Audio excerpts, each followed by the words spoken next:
So again, hello everyone. This is Anuj Srivastava. Today our topic is de novo synthesis of the fatty acid.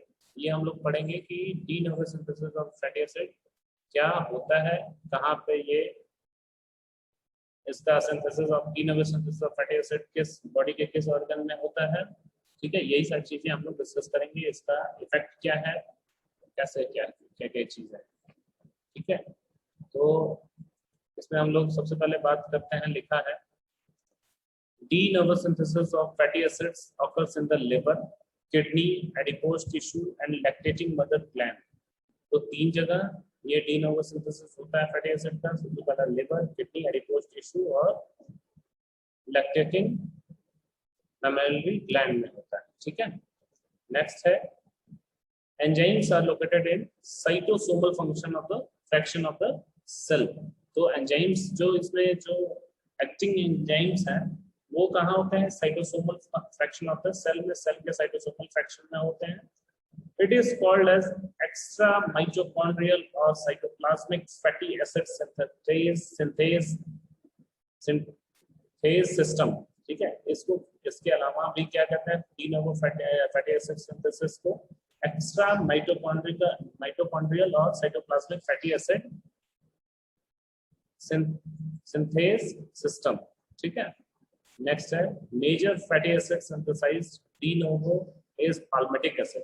मतलब maximum जो fatty acid जिसका de novo synthesis होता है fatty acid का, तो उसे palmitic acid कहते हैं.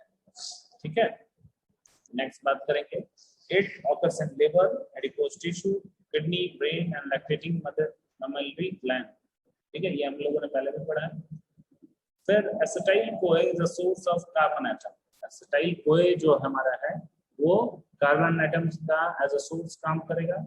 Next NADPH provides reducing equivalents. That NADPH is produced from HMP shunt and Malick enzyme reaction.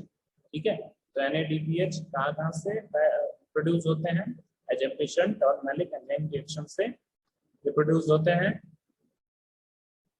Next है हमारा every molecule of acetyl CoA delivered to cytoplasm, one molecule of NADPH is formed. तो जैसे जैसे एक molecule अगर acetyl CoA का cytoplasm में deliver होगा तो एक मॉलिक्यूल ऑफ NADPH बनेगा. ठीक है, और ATP का क्या करता है? ATP एनर्जी सप्लाई का काम करता है. इसके तीन स्टेजेस हैं. Production of acetyl CoA NADPH, conversion of acetyl CoA malonyl CoA and reaction of fatty acid synthetase complex. ठीक है, तो तीन इसके स्टेजेस हैं. Production of acetyl CoA NADPH, conversion of acetyl CoA to malonyl CoA and last reaction of fatty acid synthetase complex. पहला बात करेंगे production of acetyl CoA NADPH. तो acetyl CoA is the starting material for the de novo synthesis of fatty acid. Acetyl CoA से ही हमारा de novo synthesis of fatty acid का starting होता है. Next बात करेंगे acetyl CoA is produced by the in the mitochondria by the oxidation of pyruvate fatty acid, degradation of carbon skeleton of certain amino acids and from the ketone body. मतलब इन सारी चीजों से कैसे कैसे by the oxidation of pyruvate fatty acid, degradation of carbon skeleton of certain amino acids from the ketone bodies. तो इन सारी चीजों से हमारा एसिटाइल कोए प्रोड्यूस होता है, मैन्युफैक्चर होता है या सिंथेसाइज होता है हमारे बॉडी में. नेक्स्ट है mitochondria are not permeable to acetyl CoA. Mitochondria are not permeable to acetyl CoA. मतलब एसिटाइल कोए माइटोकॉन्ड्रिया में सीधे तरीके से एंट्री नहीं कर पाता है. ठीक है, An alternate or a bypass arrangement is made for the transfer of acetyl CoA to cytosol. तो माइटोकॉन्ड्रिया में साइटोसॉल होता है, तो उसमें एक अल्टरनेट या बाईपास अरेंजमेंट उसमें एक तरह से रहता है जिसके थ्रू हमारा एसिटाइल CoA साइटोसॉल में क्या होता है कि उसमें एंट्री लेता है. नेक्स्ट है हमारा acetyl CoA condenses with oxaloacetate in mitochondria to form citrate. अब एसिटाइल कोए का कंडेंसेशन किया जाता है विद द हेल्प ऑफ ऑक्सैलोएसिटेट कहाँ पे, माइटोकॉन्ड्रिया में, और इस तरीके से सिट्रेट का फॉर्मेशन होता है। ठीक है, तो फाइनली हमें क्या मिला, एसिटाइल कोए से सिट्रेट के फॉर्म में वो बना। कैसे बना, एसिटाइल कोए कंडेंसेशन होता है with the help of oxalo acetate, तो हमें सिट्रेट मिलेगा। फिर है citrate is freely transported to cytosol. Citrate is freely transported to cytosol by tricarboxylic acid transporter. अब citrate का ट्रांसपोर्टेशन कैसे होता है साइटोसॉल में, ये एक ट्राइकार्बोक्सिलिक एसिड ट्रांसपोर्टर होता है, उसके थ्रू हमारा सिट्रेट साइटोसॉल में ट्रांसपोर्टेड होता है, या सिट्रेट का मूवमेंट साइटोसॉल में की तरफ ट्राइकार्बोक्सिलिक एसिड ट्रांसपोर्टर के थ्रू होता है।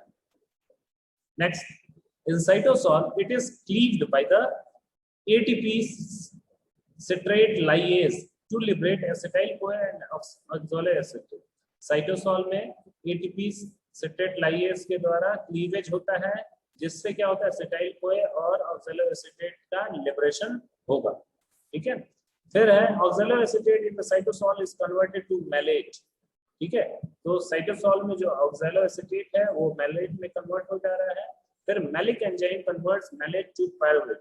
अब फर्दर हमें मैलेट टू पायरुवेट में कन्वर्ट करना है, तो वहां पे एक एंजाइम सबसे बढ़िया रोल प्ले कर रहा है, जो जिसे कहते हैं मैलिक एंजाइम। ठीक है, तो मैलिक एंजाइम ही हमारा क्या करता है, मैलेट को पायरुवेट में कन्वर्ट करता है।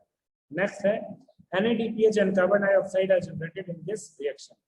तो इसमें NADPH और कार्बन डाइऑक्साइड जनरेट होंगे जब ये रिएक्शन पूरा, ये हमारा क्या कहते हैं, वेरियस एक फॉर्म से दूसरे फॉर्म में जब चेंज हो रहा है, तो NADPH और कार्बन डाइऑक्साइड जनरेट होंगे। नेक्स्ट है both of them are utilised for fatty acid synthesis, और ये NADPH और CO2 फैटी एसिड सिंथेसिस में ये इसका हम यूटिलाइजेशन करेंगे। नेक्स्ट देखेंगे, ये हमारा पायरुवेट से साइटोसॉल में है, तो ग्लूकोज से पायरुवेट, पायरुवेट से मैलेट, मैलेट से ऑक्सैलो एसीटेट और ऑक्सैलो एसीटेट से सिट्रेट। तो यहाँ से हम स्टार्ट करते हैं, ग्लूकोज से पायरुवेट, पायरुवेट से हमारा फिर एसिटाइल-CoA, ऑक्सैलो एसीटेट, फिर सिट्रेट, फिर सिट्रेट से हमारा ऑक्सैलो एसीटेट, फिर मैलेट, फिर पायरुवेट। मतलब ये हमारा प्रोसेस चलता रहता है। तो इस तरीके से transfer of acetyl CoA for mitochondria to cytosol takes place. ठीक है,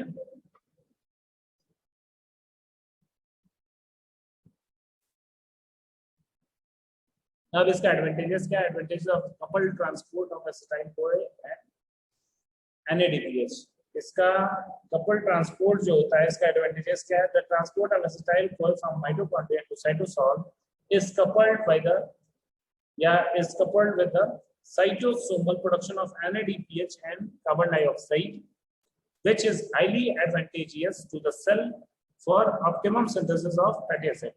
तो ये जो ट्रांसपोर्ट ऑफ एसिटाइल-CoA माइटोकॉन्ड्रिया के थ्रू होता है साइटोसॉल में, वो किसके द्वारा कपल्ड होता है, cytosomal production of NADPH and carbon dioxide, जो कि हमारा सेल के लिए या जो optimum synthesis of fatty acid है उसके लिए काफी बेनिफिशियल या एक तरह से उसके इनहेंसमेंट में ये काम करता है। नेक्स्ट है हमारा फॉर्मेशन ऑफ मेलानिन-CoA। तो acetyl CoA is carboxylated to malonyl CoA, इसका कार्बोक्सिलेशन होगा एसिटाइल-CoA का, तो मेलानिन-CoA में कन्वर्ट हो जाएगा बाय द एंजाइम, और इसके साथ साथ एक एंजाइम भी हमारा काम कर रहा है, एसिटाइल-CoA carboxylase. Acetyl-CoA carboxylase is the enzyme which is responsible for the conversion of acetyl-CoA into the melanin-CoA. ठीक है, next है, this is an ATP dependent reaction and requires biotin for carbon dioxide fixation. अब ये ATP dependent reaction होने की वजह से इसमें biotin का requirement होगा, किसके लिए, कार्बन डाइऑक्साइड फिक्सेशन के लिए। ठीक है, the mechanism of action of acetyl-CoA carboxylase is similar to that of pyruvate carboxylase। अब जो एसिटाइल-CoA कार्बोक्सिलेज का यही मैकेनिज्म ऑफ एक्शन है जैसा कि पायरुवेट कार्बोक्सिलेज एंजाइम का काम करता है। Next, acetyl CoA carboxylase is a regulatory enzyme ये जो एसिटाइल कोई कार्बोक्सिलेज होता है वो उसे रेगुलेटरी एंजाइम भी कहेंगे। नेक्स्ट है conversion of acetyl CoA to melanin CoA. अब कैसे कन्वर्जन होता है, ये हमारा एसिटाइल कोए है, फिर एसिटाइल कोए कार्बोक्सिलेज लगेगा और ये बायोटिन लगेगा, ठीक है। तो जिससे बायोटिन से फिक्सेशन ऑफ द CO2 होगा और इस तरीके से हमारा मेलानिन कोए में ये कन्वर्ट हो जाएगा। तो दो चीजें बहुत इंपॉर्टेंट है एसिटाइल कोए को मेलानिन कोए में कन्वर्ट करने के लिए, पहला बायोटिन और दूसरा एसिटाइल कोए, ठीक है। तो बायोटिन जो हमारा काम करता है कार्बन डाइऑक्साइड फिक्सेशन के लिए और एसिटाइल कोए हमारा मेलानिन, ये दोनों biotin plus acetyl CoA carboxylase ये मेलानिन कोए में कन्वर्ट करा देता है किसको, एसिटाइल कोए को। नेक्स्ट बात करेंगे reaction of fatty acid synthetase complex. तो fatty acid synthetase is a multifunctional enzyme, इसको मल्टी फंक्शनल एंजाइम कहते हैं। In eukaryotic cell, fatty acid synthase exists as a dimer with two identical units. ये dimer के form में eukaryotic cell में fatty acid synthetase या ये enzyme वहां पे एग्जिस्ट करेगा या रहेगा और दो आइडेंटिकल यूनिट्स के मतलब के रूप में। Each monomer possesses the activities of 7 different enzymes and an SI carrier protein. ये जो each monomer enzymes के जो रहेंगे वो क्या करेंगे, 7 डिफरेंट एक्टिविटीज ऑफ एंजाइम वो पोजेस करेंगे या काम करेंगे और एक तरह से एसाइल कैरियर प्रोटीन का भी काम करेंगे, ठीक है। That is bound to the 4 phosphopantetheine, ठीक है। तो 4 फॉस्फोपेंटेथीन से ये बाउंड रहेंगे, कौन से एसाइल कैरियर प्रोटीन, ACP जिसे कहते हैं। नेक्स्ट है fatty acid synthetase function as a single unit catalyse all the 7 reaction. और इस तरीके से फैटी एसिड जो इसको सिंगल कैटालाइजिंग या सिंगल कैटालाइजिंग यूनिट कहेंगे सातों रिएक्शन के लिए, ठीक है। Advantages of multi enzyme complex, इसके एडवांटेजेस क्या, intermediates of the reaction can easily interact with the active sites of the enzyme. Multi enzyme complex की वजह से जो इंटरमीडिएट्स हैं रिएक्शन के वो आसानी से इंटरेक्ट कर सकते हैं with the active sites of the enzyme. दूसरा है one gene codes all the enzymes are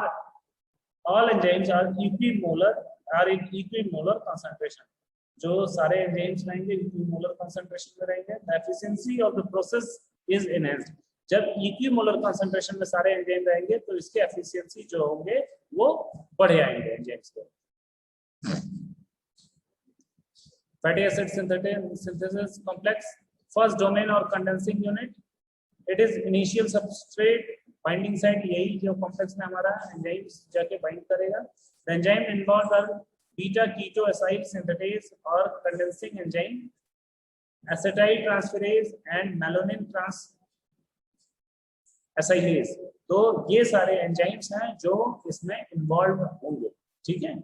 सबसे पहला कीटो एसाइल सिंथेटेज जिसे हम कंडेंसिंग एंजाइम भी कहते हैं, एसिटाइल ट्रांसफेरेज, मेलानिन एसाइलेज, ठीक है। तो ये सारे एक तरह से इनिशियल सबस्ट्रेट पे जाके बाइंड करेंगे। सेकेंड डोमेन और reduction unit, it contains the dehydratase, enoyl reductase, beta keto acyl reductase and acyl carrier protein.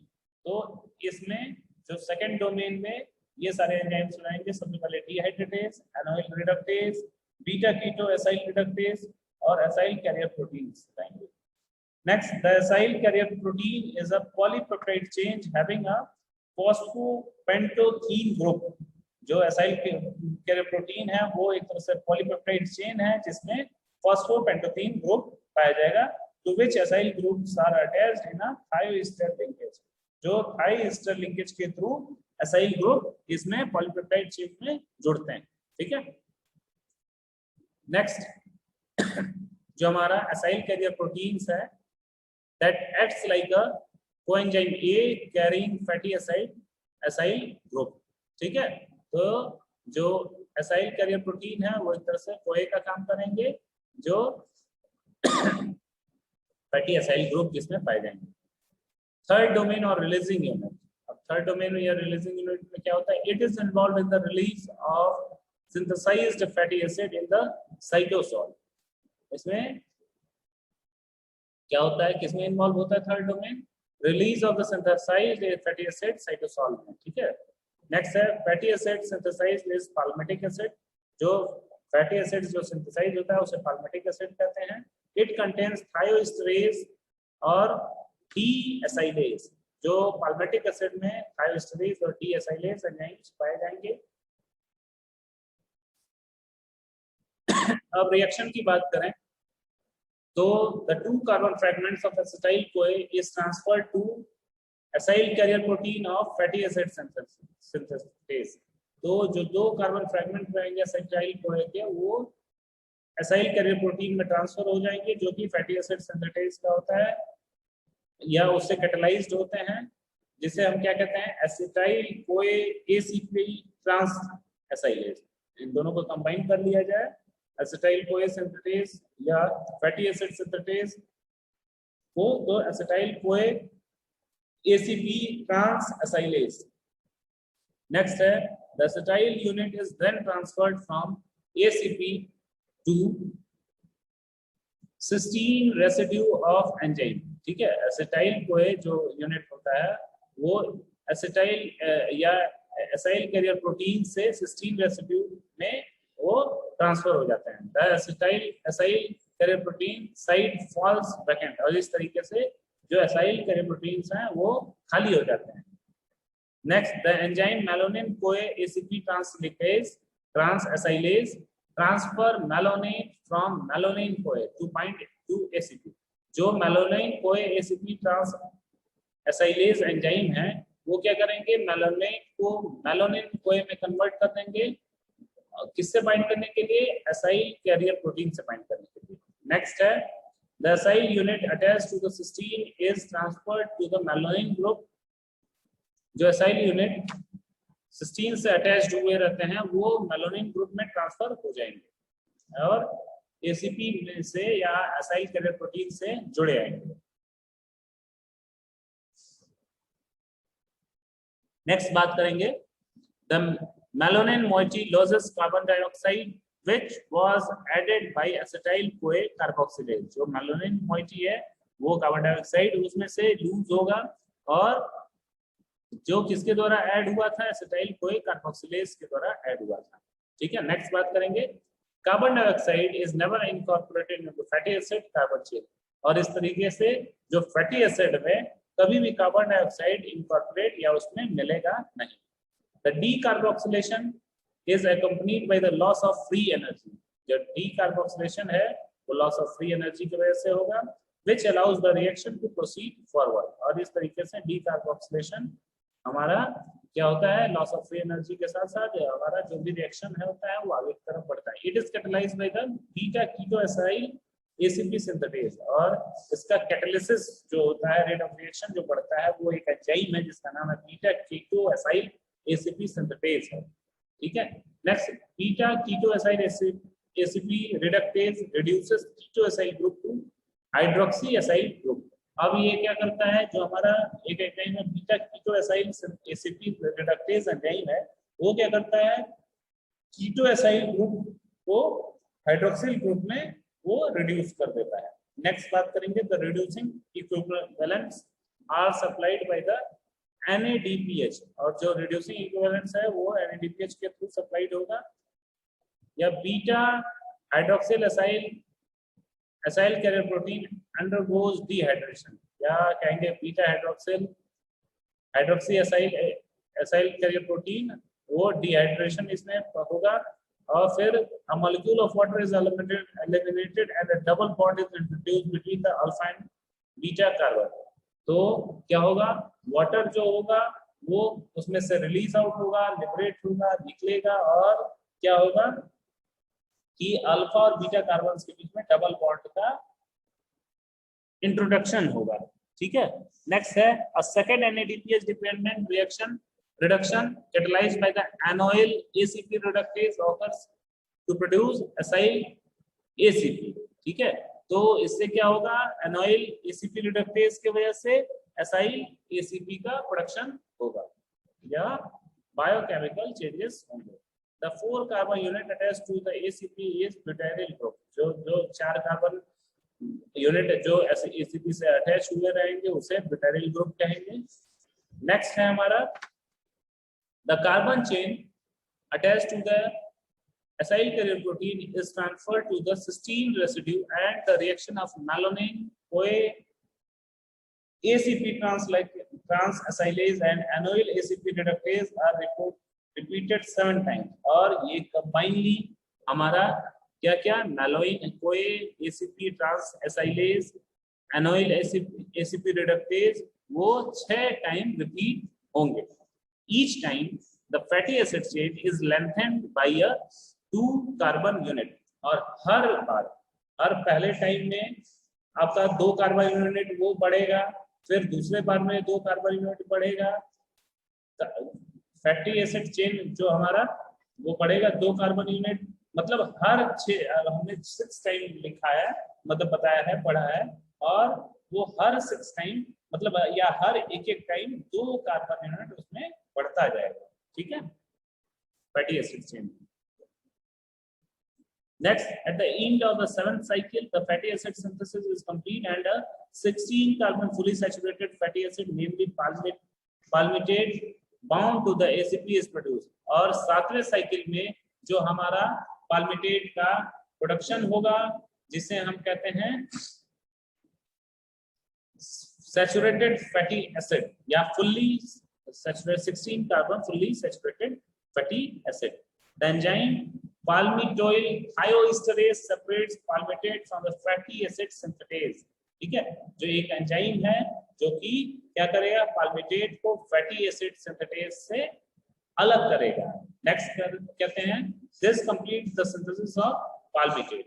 ठीक है, और इस तरीके से हमारा सिंथेसिस ऑफ पाल्मिटेट या de novo synthesis of fatty acid खत्म होता है। एक बार इसे फिर से रिपीट कर लेते हैं। एसिटाइल कोए से OASH के हेल्प से या एसिटाइल कोए ACP ट्रांसलिकेज के हेल्प से एसिटाइल SACP के फॉर्म में कन्वर्ट होगा, फिर हमारा ये मैलोइन कोए में कन्वर्ट होगा, फिर इधर हमारा एसिटाइल S एंजाइम है जो क्या करेगा, देखिए सब कन्वर्ट होते आ रहा है। OASH मैलोइन कोए ACP ट्रांसलाइकेज एसाइल मैलोनिन एंजाइम भी क्या कर रहा है, इसमें से देखिए कार्बन डाइऑक्साइड रिलीज हो रहा है, beta keto acyl ACP synthetase से बीटा कीटो एसाइल एसीपी बन जा रहा है। फिर हमारा further beta hydroxyl acyl ACP बन जा रहा है with the help of enzyme beta keto acyl ACP reductase enzyme से। फिर हमारा बीटा हाइड्रोक्सी एसाइल एसीपी किसमें कन्वर्ट हो रहा है, ट्रांस एनाइल एसीपी में कन्वर्ट हो रहा है with the help of enzyme beta hydroxy acyl ACP डिहाइड्रेटेज।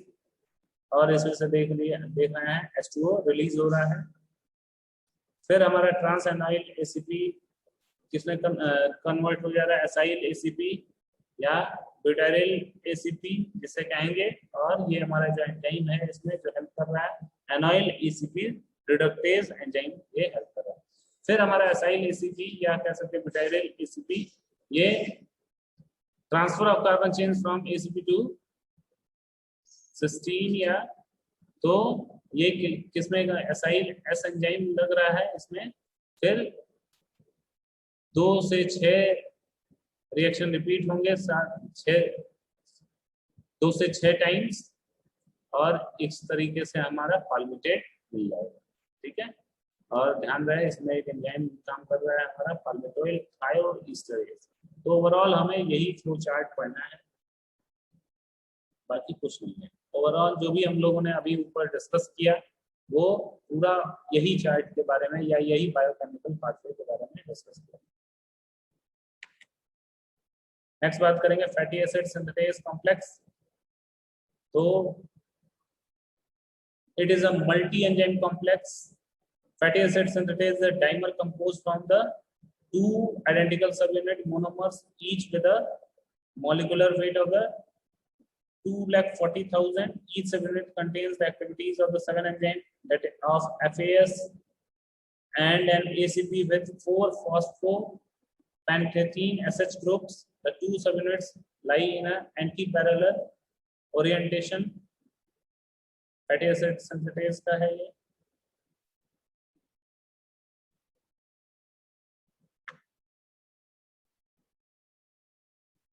फिर हमारा the SH group of phosphopentatene of one subunit is close proximity of the SH of the cysteine residue of the other subunit. ठीक है. Each monomer of FAS contain all the enzyme activities of the fatty acid synthesis. Then only the dimer is functionally active. The functional unit consists of the half of the each subunit interacted with the complementary half of the other. जो functional group है उससे ये किससे complementary half से वो जुड़े रहेंगे. The FAS structure has both functional division and subunit division. Functional division के functional categorization भी किया गया है. Next है हमारा the two functional subunits of FAS independently operate and synthesize two fatty acid simultaneously. दोनों एक साथ साथ काम करेंगे. Significance की बात करें तो the fatty acid synthesis complex offer great efficiency is that it is free from interference of the other cellular reaction. जो इसमें other cellular reaction का कोई किसी भी तरीके का इंटरफेरेंस नहीं रहेगा. ठीक है. This is a good coordination on the synthesis of all enzymes of the FAS complex. तो there should be the good coordination. जैसा कि हम लोगों ने पढ़ा कि जो de novo synthesis of fatty acid में बहुत सारे enzymes का coordination या involvement है. तो इसी वजह से proper हमारा fatty acid synthesis होता है. Regulation इसका कर सकते देखें तो it is controlled by the enzymes, metabolites and in products, hormones and dietary manipulations. इसको regulate कर सकते हैं. फिर हमारे जो enzyme acetyl CoA carboxylase, फिर this enzymes control a committed step in the fatty acid synthesis. फिर acetyl CoA carboxylase exists as an active protomer या monomer और a active polymer जो हमारा ये enzyme है. फिर citrate promotes polymer formation and increase fatty acid synthesis. जो citrate है पॉलीमर फॉर्मेशन को प्रमोट करेगा और इस तरीके से फैटी एसिड सिंथेसिस हमारा बढ़ेगा. Palmitoyl CoA and manolin CoA causes depolymerization of the enzyme, inhibits the fatty acid synthesis. ये क्या करेगा? Depolymerization of the enzyme करेगा और ये इस तरीके से फैटी एसिड को इनहिबिट करेगा. हार्मोनल इन्फ्लुएंस बात करें तो hormone regulate acetyl CoA carboxylase by a separate mechanism, phosphorylation and dephosphorylation of the enzyme. Glucagon, epinephrine and norepinephrine inactivates the enzyme by CAMP and dependent phosphorylation. ये इसको enzyme को inactivate करता है. Insulin dephosphorylates and activates the enzyme. जो insulin है डीफॉस्फोरिलेट है, enzyme को activate करते हैं. Insulin promotes fatty acid synthesis by glucagon inhibit. पहले भी हम लोग पढ़े हैं इंसुलिन क्या करता है? फैटी एसिड को सिंथेसिस को प्रमोट करता है और ग्लूकागॉन क्या करता है? उसे रोकता है. Insulin stimulate tissue uptake of the glucose and conversion of pyruvate to acetyl CoA. Insulin की वजह से हमारा ग्लूकोज ये जो क्या कहते हैं अपटेक है वो बढ़ता है और इस तरीके से पायरुवेट का कन्वर्जन हो जाता है हमारा एसिटाइल CoA में. This also facilitate fatty acid formation और इस तरीके से हमारा फैटी एसिड फॉर्मेशन वो बढ़ता है या फैटी एसिड सिंथेसिस बढ़ेगा. नेक्स्ट है डाइटरी रेगुलेशन में बात करें तो consumption of the high carbohydrate of the fatty acid diet increases the synthesis of acetyl CoA carboxylase and fatty acid synthetase which promote fatty acid formation. जो हमारा regular बढ़िया diet लेने से कार्बोहाइड्रेट और फैट फ्री डाइट लेने से भी हमारा फैटी एसिड फॉर्मेशन प्रॉपर तरीके से होता है. Fasting and high fat diet decreases fatty acid production by reducing the synthesis of the acetyl CoA carboxylase और FAS. तो FAS और acetyl CoA carboxylase का जब क्या कहते हैं सिंथेसिस कम होगा तो और कम कब होगा? फास्टिंग और हाई फैट डाइट में तो ये इस तरीके से हमारा फैटी एसिड का प्रोडक्शन कम हो जाएगा या फैटी एसिड का सिंथेसिस कम हो जाएगा। अब बात करते हैं अवेलेबिलिटी ऑफ द NADPH। तो reducing equivalents of the fatty acid synthesis provided by the NADPH which come either from the citrate transported or hexose monophosphation, इससे हमारा availability of NADPH होता है। ठीक है, next about 50 to 60% of the required NADPH is obtained from the HMP shunt। जो NADPH पहले भी हम लोगों ने पढ़ा, HMP shunt से वो हमारा 50 से 60% NADPH वहां से मिल जाता है, which is significantly influence fatty acid synthesis, और जिससे हमारा fatty acid synthesis को काफी हद तक वो इंटरफेयर करता है उसके सिंथेसिस में। नेक्स्ट है synthesis of long chain fatty acid from palmitate. Palmitate से कैसे होगा? Chain elongation can take place either in mitochondria और in endoplasmic reticulum by separate mechanism. ठीक है, चेन इलोंगेशन होता है जिसमें माइटोकॉन्ड्रिया में या एंडोप्लाज्मिक रेटिकुलम में। फिर the microsomal chain elongation is more predominant and involves successive addition of manolin CoA with the precipitation of NADPH। तो manolin CoA का successive addition होता है और participation of NADPH, और मतलब दोनों का मतलब वो चाहिए। A specific group of enzyme elongase bring about fatty acid chain elongation। जो elongase है that is responsible for the fatty acid chain elongation। The mitochondrial chain elongation is almost a reversal of beta oxidation of fatty acid। The mitochondrial chain elongation है वो beta oxidation of fatty acid के बिल्कुल reverse है, opposite है। Next, acetyl CoA molecules is successively added to fatty acid to lengthen the chain। acetyl CoA वो जो molecules हैं वो add किए जाते हैं किस चीज के लिए? fatty acid के chain को बढ़ाने के लिए। The reducing equivalents are derived from the NADPH। the जो reducing equivalents हैं वो NADPH से derived होते हैं। ठीक है, बाकी हम next class में discuss करते रहेंगे। This was all about the de novo synthesis of the fatty acid। ठीक है।